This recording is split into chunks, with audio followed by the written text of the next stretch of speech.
एक दिन मुझे एक क्वेश्चन समझ में नहीं आ रहा था, वो था कॉइन का क्वेश्चन। सर ने उसमें पूरी जी जान लगा दी, उसमें कम से कम आधा घंटा खपा दी, जब तक मुझे नहीं आया जब तक बताते रहे। और वो इतना इजी क्वेश्चन था, मैं मतलब हाइपर हो गई थी थोड़ा, और सर ने इतने अच्छे से समझाया, मुझे आज तक याद आ गया। होपलेस। तो आप बच्चों को मेंटरिंग जो करते हैं तो कैसे करते हैं, थोड़ा सा मुझे बताइए आप। सर ये स्टूडेंट टू स्टूडेंट वेरी करता है। जैसे कि कोई स्टूडेंट, सब स्टूडेंट अलग अलग स्टेजेस पे होते हैं, तो जो स्टूडेंट जिस स्टेज पे होता है उस हिसाब से मेंटरशिप दी जाती है। जैसे कोई फाउंडेशन का बच्चा आता है तो उसे मैं बताता हूँ कि कैसे कैसे उसको अभी अपना सिलेबस कवर करना है। यहाँ पर जो आप तैयारी कर रही हैं, यहाँ पर क्या क्या टेस्ट के रूप में क्या क्या लिया जाता है आपसे? सर यहाँ पे मतलब QIP होता है, रेस का टेस्ट भी होता है, दिल्ली पुलिस का होता है, सारे मतलब होते हैं लगभग। QIP डेली होता है, हाँ चैप्टर वाइज होता है? हाँ, QIP प्री वालों का होता है, मेंस के लिए रेस का होता है, जो दिल्ली पुलिस टारगेट है उनके लिए दिल्ली पुलिस का, जिनका UPSI का उनका UPSI का होता है। Good, very. नमस्कार बच्चों, मैं RK Jha, faculty of Gurukul sure 60। आज हम लोग समालखा में हैं, समालखा गर्ल्स में। यहाँ की ब्रांच में गर्ल्स को ट्रेनिंग दी जाती है सरकारी नौकरी के लिए। बच्चों, मैं एक बात आप लोगों से बताना चाहता हूँ कि गुरुकुल श्योर 60 एक ऐसा कोचिंग बन चुका है पूरे इंडिया का, जहाँ पर सफलता निश्चित है। यहाँ पर सरकारी नौकरी के हर सपने पूर्ण होते हैं अगर बच्चे समर्पित होकर और गुरुकुल के टाइम टेबल के अनुसार अगर वो तैयारी करते हैं तो सफलता निश्चित है। मैं खुद GS का पोर्शन में हिस्ट्री, पॉलिटी और बाकी और भी सब्जेक्ट्स लेता हूँ। मैं कोशिश करता हूँ कि बच्चों को ऐसी शिक्षा दें जिससे कि उसे रटना न पड़े, बिना रटे ही उसे सब कुछ याद हो जाए। क्योंकि मैं कोशिश करता हूँ कि आपको बिल्कुल स्टोरी टाइप की सारी बातें बताऊँ। आज मैं आप लोगों को समालखा गर्ल्स कैंपस को विजिट कराने जा रहा हूँ और आप लोग देखेंगे कि यहाँ पर क्या व्यवस्था है। यहाँ के फैकल्टी से भी मैं मिलाने की कोशिश करूँगा और फिर यहाँ के मैनेजमेंट के बारे में भी आप लोगों को बताया जाएगा। आप लोग ठीक तरह से इसका मुआयना करें और फिर अधिक से अधिक संख्या में यहाँ पर आकर आप ज्ञान प्राप्त करें। चलिए हम लोग सबसे पहले समालखा गर्ल्स कैंपस की ओर चलते हैं और यहाँ पर आपको दिखाया जाएगा कि यहाँ की व्यवस्था कैसी है और हर तरह से आपके सर्वांगीण विकास के लिए गुरुकुल कैसे कटिबद्ध है, कैसे प्रतिबद्ध है, ये सारी बातें आपको बताई जाएगी। हम लोग समालखा गर्ल्स कैंपस गुरुकुल में प्रवेश कर चुके हैं। समालखा गुरुकुल कैंपस बिल्कुल प्रकृति के आनंद में बसा हुआ, शुद्ध हवा, पानी और स्वच्छ वातावरण, ऐसा वातावरण जिसको कि आप कभी स्वप्न में देखते होंगे। यहाँ आपके सारे सपने साकार होते हैं। यहाँ पर प्रकृति की जो छटा है और प्रकृति का जो सुगंध है, मीठी मीठी खुशबू, आपको हमेशा आपके दिल और दिमाग को प्रफुल्लित रखेगा। और हम लोग यहाँ पर जब आएंगे तो अपने आप एहसास होगा कि वास्तव में ये स्वर्ग है। स्वर्ग अगर कहीं है तो सिर्फ समालखा के गर्ल्स कैंपस में है। और जब आप आएंगे तो ना सिर्फ आपके मानसिक विकास के साथ साथ आपके शारीरिक विकास का भी पूरी तरह से ध्यान रखा जाता है। Intellectual development, mental development, physical development के लिए यह गुरुकुल आपके लिए आपके जीवन में ऐसा रोल निभाएगा कि आप हमेशा के लिए याद रखेंगे। क्योंकि यहाँ पर आने के बाद आपकी सफलता भी निश्चित रूप से आपको मिलेगी, ये मेरी गारंटी है। देखिए, ये तुलसी के पौधे लगे हुए हैं। आपको मालूम है कि तुलसी के पौधे वातावरण को शुद्ध बनाता है। और इस प्रकार यहाँ पर जो आप यहाँ बोर्ड लगा हुआ देख रहे हैं, ये इस साल के सफल बच्चे हैं सारे। इस प्रकार के और भी लगभग सैकड़ों बच्चे यहाँ पर सफलता हासिल कर चुके हैं। ये तो कुछ ही हैं, क्योंकि सभी को एक पोस्टर में लाना बहुत मुश्किल काम होता है। ये सिर्फ आप कह सकते हैं कि सैंपल के तौर पर आपको दिखाया जा रहा है। क्योंकि यहाँ पर प्राय सभी बच्चे जो भी आते हैं वो निश्चित रूप से सफलता अर्जित करते हैं। आपको यहाँ पर अलग अलग तरह के फूलों के खुशबू भी दिखाई पड़ेंगे। सुंदरता तो आप कह सकते हैं कि यहाँ पर रग रग में बसी हुई मिलती है। तो हम लोग श्योर 60 गुरुकुल के कैंपस में समालखा के ब्रांच में प्रवेश कर चुके हैं। आप देख रहे हैं कि इसके द्वार पर ही लिखा रहता है, जहाँ सफलता एक जिद है। वास्तव में सफलता जिद के बिना संभव नहीं है। आप जब जिद करते हैं किसी चीज़ के लिए तभी वो आपके अधीन हो पाता है। तो इस प्रकार हम लोग ये समालखा के गर्ल्स कैंपस में आगे की ओर बढ़ रहे हैं।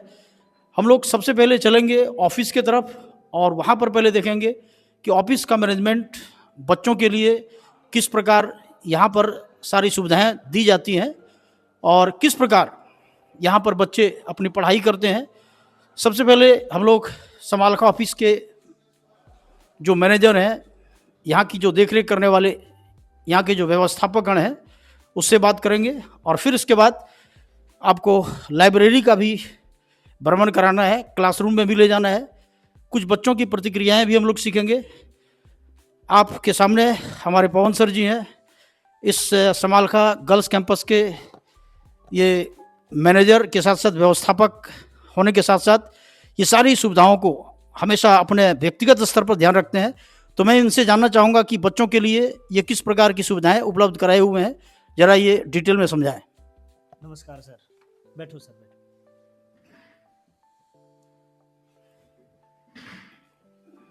ये sir sure 60 Gurukul Samalkha girls campus में आप लोगों का स्वागत है। और गर्ल्स कैंपस हमारा 2017 से चल रहा है और यहाँ पे फाउंडेशन बैच चलता है। गुरुकुल दो तरह के बैच चलाता है, एक फाउंडेशन बैच होता है, एक सिलेक्शन बैच होता है। Foundation batch in the sense जो बच्चे कोचिंग नहीं किए हैं आज तक, और जो कोचिंग किए हैं तो उन बच्चों को कुछ आता नहीं है। और सिलेक्शन बैच का मतलब होता है जो बच्चे तैयारी किए हैं, एक दो बार प्री या मेंस दिए हैं, और जिन बच्चों की क्लासेज नहीं चाहिए वो सिलेक्शन बैच होता है। फाउंडेशन बैच सर मैं एक चीज़ जानना चाहूँगा, फाउंडेशन बैच में क्या सारे सब्जेक्ट की पढ़ाई बिल्कुल डिटेल में कराई जाती हैं? सर फाउंडेशन बैच में हम सभी सब्जेक्ट पढ़ाते हैं। इसमें सारे टीचर 8 महीने में सिलेबस करवाते हैं। हम बच्चों को तकरीबन डेली 6.5 घंटे की क्लास देते हैं और 5 घंटे का रिवीजन टाइम होता है। तो 8 महीने में सारा सिलेबस करवाते हैं जिसमें सारे सब्जेक्ट करवाए जाते हैं। 8 महीने जो बच्चा लगातार क्लास कर लेता है, कभी उसको ज़िंदगी में दोबारा क्लास करने की ज़रूरत नहीं पड़ती। अच्छा सर ये बताइए कि टाइमिंग बच्चों का जो होता है वो सुबह कितने बजे शुरू होता है और फिर लास्ट कब तक होता है? यहाँ पे बच्चे सुबह 7 बजे से लेकर रात को 12:30 बजे तक का एक फिक्स शेड्यूल रहता है, जिसमें बच्चों की डेली क्लास होती है, डेली असाइनमेंट, डेली टेस्ट, ये रहता है। सुबह बच्चों को हम 7 बजे उठा देते हैं और फिर बच्चों का फ्रेश होने का टाइम है, नाश्ते का टाइम है। बच्चे क्लास में 9 बजे तक आ जाते हैं। 9 बजे से लेकर 12:30 बजे तक बच्चे क्लास करते हैं। फिर बच्चे 12:30 बजे से लेकर 2:30 बजे तक उनका लंच टाइम, रेस्ट टाइम आ जाता है। फिर 2:30 बजे से लेकर 5 बजे तक फिर क्लास चलती है उनकी।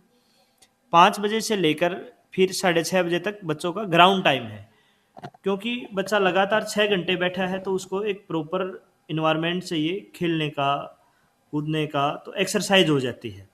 फिर 6:30 बजे से लेकर 8:30 बजे तक रिवीजन टाइम चलता है इन बच्चों का। जो वो क्लास में पढ़े हैं तो उसी चीज़ को रिवाइज करते हैं।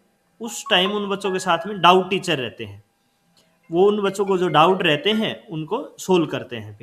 फिर 8:30 बजे से लेकर 9:30 बजे तक उन बच्चों का डिनर टाइम है। फिर 9:30 बजे से लेकर 12:30 बजे तक उन बच्चों का रिवीजन टाइम चलता है। उस टाइम में भी डाउट टीचर वहीं रहते हैं, मेंटर भी वहीं रहते हैं। तो फिर 12:30 बजे बच्चे सोने चले जाते हैं। मंडे टू सैटरडे यही रूटीन चलता है। हम बच्चों को 5 दिन पढ़ाते हैं, 6 दिन, फिर सैटरडे को उन बच्चों का एक टेस्ट लेते हैं। उस टेस्ट से उन बच्चों का ये पता लग जाता है कि उन्होंने जो पढ़ा क्या वो पेपर में ठीक आ रहा है, उनकी पढ़ाई अच्छे से हो रही है, नहीं हो रही है, वो किस सब्जेक्ट में कमज़ोर है। तो जब बच्चा टेस्ट दे लेता है तो बच्चे को भी पता लग जाता है कि मेरा कोई सब्जेक्ट कमज़ोर है, नहीं है, टीचर को भी पता लग जाता है। जो बच्चा जिस सब्जेक्ट में कमज़ोर है फिर उस पर अलग से काम किया जाता है। हाँ तो देखो बच्चे, यहाँ पर बिल्कुल पूरी तरह से साइकोलॉजिकल वे में बच्चों की पढ़ाई की जाती है। सर से बातचीत करने के बाद ऐसा पता चल रहा है कि इस प्रकार का जो रूटीन इन्होंने बनाया है बहुत ही सोच समझ करके और मनोवैज्ञानिक तरीके से इसे तैयार किया गया है। ऐसा रूटीन मैंने इंडिया में और कहीं पर देखा नहीं। वैसे तो मैं लगभग इंडिया के बहुत सारे इंस्टीट्यूट में पढ़ा चुका हूँ, मैं भी काफ़ी समय से यहाँ से जुड़ा हुआ हूँ। आप यूँ कहें कि मैं शुरू से हूँ और यहाँ पर मैं एक चीज़ से बहुत ज़्यादा प्रभावित हूँ कि यहाँ की जो व्यवस्था है वो स्ट्रिक्टली फॉलो की जाती है। ढिलाई नाम की कोई चीज़ नहीं है। अगर बच्चे फॉलो नहीं कर रहे हैं तो उसको पनिशमेंट भी दिया जाता है, और पनिशमेंट आर्थिक रूप से भी दिया जा सकता है या फिर और भी उसे और तरीके से पढ़ाई के माध्यम से भी पनिशमेंट उसे दिया जाता है, अत्यधिक होमवर्क करने के लिए भी उस पर दबाव डाला जाता है, क्योंकि आपको रूटीन फॉलो करना ही पड़ेगा। ये यहाँ पर पूरी तरह से कटिबद्ध हैं ये सारे लोग। अब मैं सर से एक और चीज़ जानना चाहूँगा कि यहाँ पर जो बच्चों के खाने पीने की जो व्यवस्था होती है उसमें पौष्टिकता के साथ साथ और भी चीज़ों पर ये ध्यान रखते हैं क्या नहीं, ये हमें डिटेल से सर बताएंगे। देखो सर, अच्छी पढ़ाई के लिए अच्छा खाना तो बहुत ज़रूरी है। जब तक बच्चे का अच्छे से पेट नहीं भरेगा तो बच्चे का मन नहीं लगेगा। और हम बच्चों को 4 टाइम खाना देते हैं। सुबह नाश्ता हो जाता है, फिर दिन में लंच, फिर 4-5 बजे हम एक टी ब्रेक करते हैं, फिर रात को डिनर हो जाता है। और सारी बातों का ध्यान रखा जाता है कि बच्चे को अच्छा खाना मिले, शुद्ध खाना मिले और हरी सब्जियां भी साथ के साथ मिलती रहे।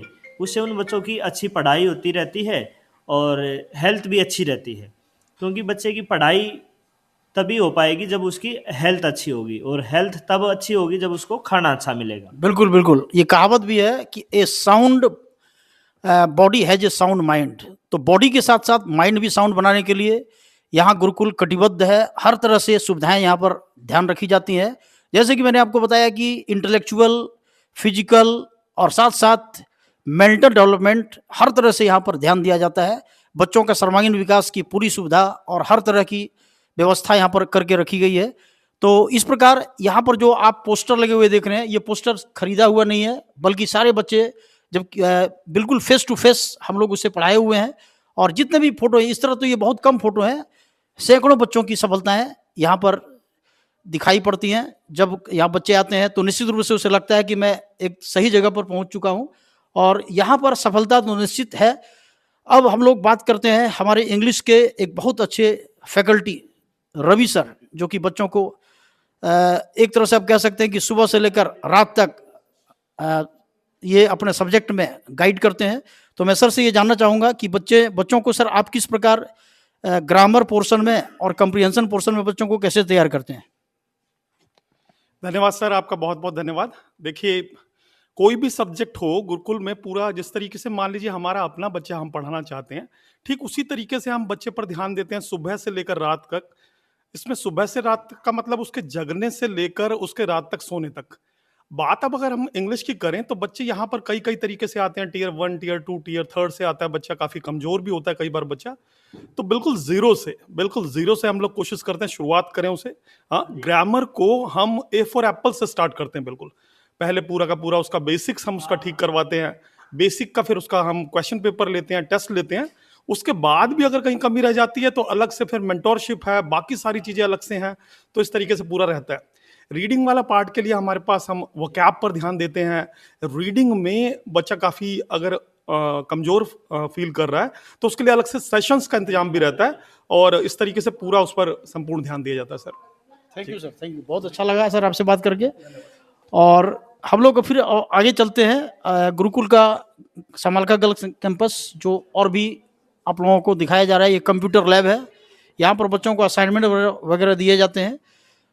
जो टीचर क्लास में पढ़ाते हैं उसको शीट के तौर पर बच्चों को प्रैक्टिस करने के लिए दिया जाता है। हमारे सामने पूजा मैडम है। पूजा मैडम भी बच्चों को पूरी तरह से गाइड करती हैं। तो चलिए और आगे हम लोग बढ़ते हैं। इसके बाद हम लोग, ये गर्ल्स कैंपस का ऑफिस था जिसका दर्शन आपको कराया गया। अब इसके बाद हम लोग क्लासरूम की ओर चलते हैं और देखते हैं कि बच्चों की पढ़ाई सर कैसे कराते हैं। यहाँ पर बच्चों के टाइम टेबल जो आप देख रहे हैं, ये बच्चों के टाइम टेबल इस प्रकार लिखे जाते हैं। चूँकि बच्चों के पास मोबाइल होता नहीं है तो इसलिए उसके पास टाइम टेबल की जानकारी इसी बोर्ड के थ्रू जो लिखा हुआ है उससे पता चल जाता है। आज कौन कौन सी क्लास है ये दिखाया गया है इस टाइम टेबल में। और इंस्ट्रक्शंस बच्चों के लिए दिया गया है कि अगर आप गुरुकुल में आते हैं तो गुरुकुल की परंपरा को आपको निभाना पड़ेगा। ये गुरुकुल दंड संहिता है। अगर किसी भी प्रकार की गलती अगर बच्चे करते हैं तो उसे बख्शा नहीं जाता है, क्योंकि आपको स्ट्रिक्टली इसे फॉलो करना पड़ेगा। अगर आप इसे फॉलो नहीं करते हैं तो फिर आपको इसमें जो लिखा गया है नियम, उसके अनुसार पनिश किया जाएगा। तो अब हम लोग क्लासरूम की ओर चलते हैं और क्लासरूम में हम लोग देख रहे हैं कि गणित की क्लास चल रही है, मैथमेटिक्स की क्लास, और प्रिंस सर मैथमेटिक्स बच्चों को पढ़ा रहे हैं। प्रिंस सर से मैं जानना चाहूँगा कि बच्चों को मैथमेटिक्स आप किस तरह पढ़ाते हैं कि बच्चे आपसे बहुत प्रभावित रहते हैं और आपकी क्लास इतने घंटे तक होने के बाद भी बच्चे थकते क्यों नहीं है? आप थोड़ा अपनी सफलता और फिर तरीका के बारे में थोड़ा सा बताएं। मैं बच्चों को कैसे पढ़ाता हूँ कि बच्चे प्रभावित रहते हैं, ये तो मुझसे अच्छा बच्चे ही बता पाएंगे सर। कि मैं अपनी तारीफ कैसे करूंगा। मैं और बता सकता हूँ कि बच्चों को कैसे पढ़ना चाहिए। ठीक है, ये तो सर आप एक बार बच्चों से पूछो पहले, 1 मिनट, फिर मैं बताऊंगा कि बच्चों को कैसे बिल्कुल पढ़ना चाहिए। बिल्कुल सही कहना है सर आपका, और मैं बच्चों से ही प्रतिक्रिया बच्चों की जानने की कोशिश करता हूँ। आप ये बताओ कि प्रिंस सर जो मैथमेटिक्स पढ़ाते हैं वो समझ में किस तरह आता है, और आप लोग प्रिंस सर की क्लासेस थकती क्यों नहीं है? सर बहुत अच्छे से पढ़ाते हैं और अच्छे से एक्सप्लेन करते हैं। तो बच्चों की प्रतिक्रिया है कि सर बहुत अच्छे से पढ़ाते हैं। एक्चुअली कोई भी सब्जेक्ट में अगर बच्चों को समझ में आ जाती है तो उसमें वास्तव में थकावट नहीं होती है, नहीं समझने के बाद ही उबाऊपन या थकावट आती है। आप रोज रोज क्लास लेंगी तो प्रैक्टिस करने में दिक्कत हो सकती है, तो बिल्कुल सही है, टाइम के साथ क्लास ही लगेगी आपकी। अगर जल्दी जल्दी क्लास होगी तो फिर दिक्कत भी होगी। तो आप लोगों को क्लास के बारे में बताया गया, और इसके बाद अच्छा कुछ और बताना चाहती हैं आप? बताइए। तो हम मतलब सर की जो मैथ्स की क्लास होती है उससे थकते इसलिए नहीं क्योंकि सर ना बहुत अच्छा पढ़ाता है, और जो हमें डाउट्स होते हैं ना, मतलब सर को पता होता है कि कहाँ कहाँ पे हम लोग फंस सकते हैं, तो उससे पहले ही वो हमारे वो डाउट्स ऑलरेडी क्लियर कर देते हैं, तो इसलिए हमें बहुत मज़ा आता है मैथ्स पढ़ने में। एक दिन मुझे एक क्वेश्चन समझ में नहीं आ रहा था, वो था कॉइन का क्वेश्चन। सर ने उसमें पूरी जी जान लगा दी, उसमें कम से कम आधा घंटा खपा दी, जब तक मुझे नहीं आया जब तक बताते रहे, और वो इतना इजी क्वेश्चन था, मैं मतलब हाइपर हो गई थी थोड़ा, और सर ने इतने अच्छे से समझाया, मुझे आज तक याद आ गया। होपलेस। मतलब सर का पढ़ाने का तरीका बहुत अच्छा है, पहले क्वेश्चंस देते हैं फिर बाद में बोलते हैं कि इसमें जो भी डाउट आए वो मुझसे पूछना। सर बहुत अच्छा पढ़ाते हैं मैथ में। थैंक यू प्रिंस सर, आप अपना क्लास लेते रहिए। हम लोग फिर अब आगे गुरुकुल का दर्शन कराते हैं जो बच्चे। अब हम लोग आगे चलते हैं लाइब्रेरी की तरफ। यहाँ पर ये देखना है कि बच्चे अपनी पढ़ाई जो करते हैं रूटीन के अनुसार कैसे करते हैं। अब हम लोग लाइब्रेरी में आ चुके हैं। लाइब्रेरी में 2 तरह के बच्चे आपको मिलेंगे, फाउंडेशन के बच्चे और सिलेक्शन के बच्चे।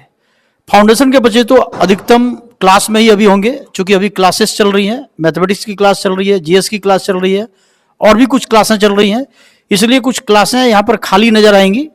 लेकिन जो बच्चे उपलब्ध हैं हम लोग उनसे कुछ विचार जानने की कोशिश करेंगे। जब यहाँ पर हम लोग सामने आते हैं तो एक बच्ची करंट अफेयर्स की तैयारी के लिए द हिंदू न्यूज़पेपर को लगातार पढ़ती जा रही हैं। हमें इनसे पूछना है कि करंट अफेयर्स की तैयारी के लिए आप क्या करती हैं। आपका पहले नाम क्या है? मेरा नाम रक्षिता रानी है। आप गुरुकुल के संबंध में कुछ बताओ। आप कितने समय से गुरुकुल में हैं? 10 मंथ से। 10 महीने से। तो यहाँ की पढ़ाई और बाकी जो व्यवस्थाएं हैं वो कैसी लगती हैं आपको? सर बहुत अच्छी है, मतलब ये है कि यही चूज़ किया था हमने आने के लिए कि बहुत अच्छा है यहाँ का सिस्टम सारा। आप यहाँ 10 महीने से पढ़ रही हैं, तो आप जब शुरुआत में यहाँ पर आई थी और अब आपको अपने जो सक्सेस रेशियो है उसमें कितनी बढ़ोतरी लगी, और आप आगे जो लाइफ में करना चाहती हैं क्या उसके नज़दीक आप पहुँच चुकी हैं या अभी समय और लगेगा? सर अभी तो मेरा फाउंडेशन बैच था, जैसे वो सिलेबस कंप्लीट हुआ है, तो मुझे अभी जो प्रैक्टिस है वो अब से स्टार्ट होगी, मेरे प्रैक्टिस करनी पड़ेगी अभी। तो बाकी यहाँ के अलावा अगर यहाँ सिलेक्शन नहीं हुआ तो कहीं नहीं हो सकता ऐसा, मतलब यहाँ का माहौल है, बस यही है। आप यहाँ के कुछ टीचर्स के बारे में बताएं जो अलग अलग सब्जेक्ट पढ़ाते हैं, तो उसके संबंध में कुछ बताएं। सर यहाँ पे मैथ्स जैसे एक प्रिंस सर हैं, वो अर्थमेटिक पढ़ाते हैं, एडवांस भी पढ़ाते हैं। रिजवी सर हैं, वो एडवांस मैथ्स पढ़ाते हैं, अर्थमेटिक भी। और एक आप जैसे आप हो तो आप पॉलिटी पढ़ाते हो। एक हाजिम सर हैं, हिस्ट्री पढ़ाते हैं। ऐसे बहुत सारे टीचर हैं जो अलग अलग सब्जेक्ट पढ़ाते हैं, जीएस के, मैथ्स के, इंग्लिश के, सब। तो टीचर की जो पढ़ाने की एबिलिटी है वो आपको और जगह से यहाँ पर क्या अंतर लगा? सर अच्छा पढ़ाते हैं बहुत ज़्यादा, मतलब उनकी जो शीट्स हैं वो भी मतलब प्रॉपर उसमें होती है रेगुलर, बहुत अच्छी शीट्स बनाते हैं यहाँ के। अच्छा, न्यूज़पेपर करंट अफेयर्स को सबसे अधिक स्ट्रॉन्ग करता है, ये बिल्कुल सभी का मानना है। तो न्यूज़पेपर यहाँ पर सारे बच्चे पढ़ते होंगे, आप भी पढ़ती हैं, तो न्यूज़पेपर यहाँ डेली आती है या नहीं? हाँ सर, डेली न्यूज़पेपर आता है, जैसे एक दैनिक जागरण आता है, हिंदी मीडियम वाले जैसे हिंदी का पढ़ना हो, वरना द हिंदू आता है। ठीक है, थैंक यू वेरी मच। अब चलते हैं हम लोग इसके बाद आगे, और बाकी क्लासरूम जो बच्चों के सेल्फ स्टडी के लिए बनाई गई हैं उसको देखते हैं। ये आप सीसीटीवी कैमरा में देख रहे हैं, यहाँ पर सारे बच्चों पर ध्यान रखा जाता है कि कौन बच्चे पढ़ाई में ध्यान लगा रहे हैं, कौन बच्चे गोसिपिंग में हैं। उन सभी बच्चों को हमारे जो वार्डन यहाँ पर मौजूद रहती हैं, वो हमेशा बिल्कुल ही सावधानीपूर्वक अपने ड्यूटी पर तैनात रहती हैं। और यहाँ पर सामने ये नोटिस बोर्ड है, ये रिजल्ट जो वीकली टेस्ट होता है या डेली टेस्ट होता है, यहाँ पर बच्चों के रिजल्ट को लगाया जाता है। आप देख रहे हैं कि रेस मेंस मॉक टेस्ट लिया गया है, उसके रिजल्ट यहाँ पर हैं। सिलेक्शन बैच के भी रिजल्ट यहाँ पर हैं। और इस प्रकार दोनों तरह के बच्चे जो सिलेक्शन और फाउंडेशन दोनों ही जो टेस्ट में पार्टिसिपेट करती हैं, उसके रिजल्ट के संबंध में इसमें दिया गया है। और इसके बाद हम लोग अब आगे बढ़ते हैं। ये जो आप देख रहे हैं, ये सब डाउट टीचर के लिए कमरे बनाए गए हैं, या मेंटर्स भी बैठते हैं। जो बच्चों को किसी तरह की कोई परेशानी होती है तो वो सॉल्व करते हैं। और जब तक बच्चे पढ़ाई करते हैं तब तक ये हमारे डाउट टीचर यहाँ पर मौजूद रहते हैं। और इसके बाद हम लोग अब आते हैं कंप्यूटर लैब की तरफ। कंप्यूटर लैब में देखते हैं कि कितने बच्चे मौजूद हैं, क्योंकि मैक्सिमम बच्चे अभी क्लासरूम में हैं जो कि फाउंडेशन बैच की क्लासेस कर रहे हैं। बहुत बच्चे यहाँ पर अवेलेबल अभी नहीं है, अधिकतम बच्चे जो हैं वो सब क्लासरूम में ही हैं। तो हम लोग चलते हैं आगे की तरफ और देखते हैं कि और आगे क्या है। यहाँ पर और भी जो खाली कमरे दिखाई जा रही है, इसमें बच्चे अगर खुद पढ़ करके थिंक करना चाहते हैं तो फिर यहाँ पर थिंक करते हैं, और चिंतन मनन ध्यान आदि करने के बाद वो पढ़ाई को आत्मसात करते हैं। इस प्रकार टोटल यहाँ पर जो बच्चे लाइब्रेरी में पढ़ाई करते हैं, लगभग लाइब्रेरी की संख्या कितनी होगी, लगभग 12 के करीब होगी। और इसमें 2 तरह के बच्चे थे, जैसे कि मैंने आपको बताया कि फाउंडेशन और सिलेक्शन। अब हम लोग देखते हैं सिलेक्शन बैच में जो बच्चे बैठे हुए हैं वो अपनी पढ़ाई किस प्रकार करती हैं, और वो क्या क्या दिखाई पड़ा ये जानना है। तो ये सारे बच्चे जो अभी सेल्फ स्टडी में लगे हुए हैं, ये बच्चे सारे सिलेक्शन के ही होंगे, ऐसा लग रहा है मुझे। आप तो सिलेक्शन की होंगी। यस सर, यस आपका कोर्स पूरा हो गया, कंप्लीट हो गया है? सर, कंप्लीट हो गया। कोई सब्जेक्ट में अभी कोई बाकी तो नहीं है? No sir. तो सिलेक्शन में यहाँ पर जो आप तैयारी कर रही हैं, यहाँ पर क्या क्या टेस्ट के रूप में क्या क्या लिया जाता है आपसे? सर यहाँ पे मतलब QIP होता है, रेस का टेस्ट भी होता है, दिल्ली पुलिस का होता है, सारे मतलब होते हैं लगभग। QIP डेली होता है, हाँ चैप्टर वाइज होता है? हाँ, QIP प्री वालों का होता है, मेंस के लिए रेस का होता है, जो दिल्ली पुलिस टारगेट है उनके लिए दिल्ली पुलिस का, जिनका UPSI का उनका UPSI का होता है। Good, very good, very good. और भी बच्चे यहाँ पर अपनी पढ़ाई में लगे हुए हैं, और मैक्सिमम बच्चे अभी क्लासरूम में हैं, इसलिए यहाँ बच्चों की थोड़ी कमी दिखाई पड़ रही है। तो इस तरह यहाँ पर बच्चों के बैठने के लिए सीट पर्याप्त संख्या में उपलब्ध है, और सभी अपने लैपटॉप से अगर ऑनलाइन क्लासेस भी करना चाहती हैं तो यहाँ से वो कर सकती हैं। और ऑनलाइन कम यहाँ पर इसलिए दिया जाता है क्योंकि ऑनलाइन में बच्चे भटक जाते हैं, वो पढ़ाई के नाम पर कहीं रील देखना शुरू कर दिया, तो उस पर भी पूरी तरह से कड़ी नज़र रहती है, और अगर ऐसा कोई पकड़ा जाता है तो उसको फाइन भी किया जाता है। अब यहाँ पर मेंटर्स रूम में हम लोग देखते हैं कि एक मौजूद है रोशनी कुमारी, जो कि फाउंडेशन बैच इनका शायद कंप्लीट हो चुका है, अब ये सिलेक्शन की ओर जा रही हैं। आप अपना जो पढ़ाई की जो जर्नी है उसके बारे में बताओ। सर मैं यहाँ 31 मई को आई थी, और मतलब इससे पहले मैं CGL वगैरह मतलब कुछ भी तैयारी नहीं करती थी। मैं 12th देख के आई हूँ यहाँ, तो पढ़ती भी नहीं थी, मतलब उतना मैंने पढ़ाई छोड़ी थी। कुछ मेरी और भी मैंने किसी चीज़ में पॉलिटिक्स वगैरह में, तो इसके वजह से तो फिर मैंने यहाँ आके ही मैंने पढ़ाई स्टार्ट की।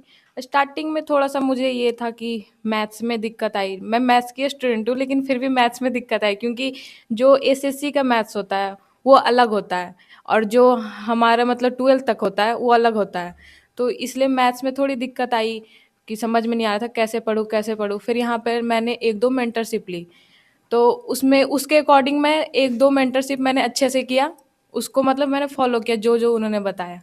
फिर मैं बीच में गड़बड़ आ गई कि मेरे को समझ में आया था कि कैसे पढूं कैसे तैयारी करूं। फिर मैंने एक दिन गौरव सर से बात किया, उन्होंने बोला कि अभी तुम फाउंडेशन में हो, तो अभी ऐसी मतलब बस तुम्हें सिलेबस अच्छे से कंप्लीट करना है, ताकि नोट्स अच्छे से बनाओ, ताकि आगे इन फ्यूचर तुम रिवाइज करो तो तुम्हें दिक्कत ना हो। और यहाँ के सारे टीचर्स बहुत सही हैं, मतलब ऐसा पढ़ाते हैं कि एक बार में समझ में भी आ जाएगा। और मतलब जितने SSC में जो भी आते हैं वो जितना सर पढ़ा देंगे ना उससे ज़्यादा नहीं आता है, यहाँ के जितने भी टीचर। झा सर ही पॉलिटी पढ़ाते हैं। आप झा सर को एक बार कैप्चर कर लीजिए। इन्होंने ऐसा पॉलिटी पढ़ाया है, मैंने पीवाई के देखी है, फिर और भी प्रीवियस ईयर के जितने भी क्वेश्चन देखे, इनके पढ़ाए हुए नोट से एक क्वेश्चन भी बाहर नहीं गया है। मैंने बहुत साल के देखे हैं, एसएससी में जितने भी आए, एक क्वेश्चन भी नहीं गया। सर आईएएस ये सब कोई पढ़ाते, यूपीएससी लेवल के, तो इतना अच्छा पढ़ाया कि सारे चीज दिमाग में एक बार में घुस गया। झा सर ने ऐसा पढ़ाया। चलिए, थैंक यू रोशनी, आपने अपना विचार व्यक्त किया। और यहाँ पर बाकी और सर बैठे हुए हैं। आप डाउट टीचर हैं शायद? अच्छा, मेंटर्स के लिए क्या नाम हुआ आपका? गौरव चौहान। तो गौरव चौहान जी मेंटरिंग का काम करते हैं। जो बच्चे पढ़ाई लिखाई में कमज़ोर होते हैं उसको कैसे और ग्रो किया जाए इसके संबंध में बच्चों को भी बताते हैं। तो आप बच्चों को मेंटरिंग जो करते हैं तो कैसे करते हैं, थोड़ा सा मुझे बताइए आप। सर ये स्टूडेंट टू स्टूडेंट वेरी करता है। जैसे कि कोई स्टूडेंट, सब स्टूडेंट अलग अलग स्टेजेस पे होते हैं, तो जो स्टूडेंट जिस स्टेज पे होता है उस हिसाब से मेंटरशिप दी जाती है। जैसे कोई फाउंडेशन का बच्चा आता है तो उसे मैं बताता हूँ कि कैसे कैसे उसको अभी अपना सिलेबस कवर करना है। दूसरा बच्चा होता है जो सिलेक्शन बैच का होता है, तो उसे हम बताते हैं कि अब उसका कोर्स कवर हो चुका है, अब उसे कैसे रिवीजन करना है मल्टीपल चैप्टर्स का, और कैसे अपना टेस्ट में स्कोर बढ़ाना है। तो यही होता है सर, सबको स्टूडेंट्स को वेरी करता है, डिपेंड करता है कि कैसे उसको मेंटरशिप देनी है। Thank you sir, thank you. तो इस प्रकार आपने देखा कि Gurukul Samalkha girls sure 60 campus में हर तरह की सुविधा मौजूद है। यहाँ पर बच्चे अगर बिल्कुल ये सोच करके आ जाएं कि हमें सफलता अर्जित करनी है तो कोई ताकत उन्हें सफलता से रोक नहीं सकती है। आपको कैंपस के अलावा यहाँ की पढ़ाई के तरीके, मेस में किस प्रकार बच्चों को भोजन दिया जाता है, पढ़ाने के अलग अलग तरीके, कौन कौन सी सुविधाएं मौजूद हैं, ये सारी बातें आपको बताई गई। तो आप लोग भारी से भारी संख्या में यहाँ पर आएँ और इसका पूरा लाभ उठाएं। गौरव सर ने जो आज तक आपके मेंटल डेवलपमेंट के लिए, फिजिकल डेवलपमेंट के लिए और तरीके से जो उन्होंने काम किया है, ये वाकई काबिल तारीफ़ है। और यहाँ पर आकर सचमुच में आप अपने सपने को साकार करेंगे। तो आप लोग भारी संख्या में आएँ और इसका पूरा फ़ायदा उठाएं। बहुत बहुत धन्यवाद। जय हिंद, जय भारत।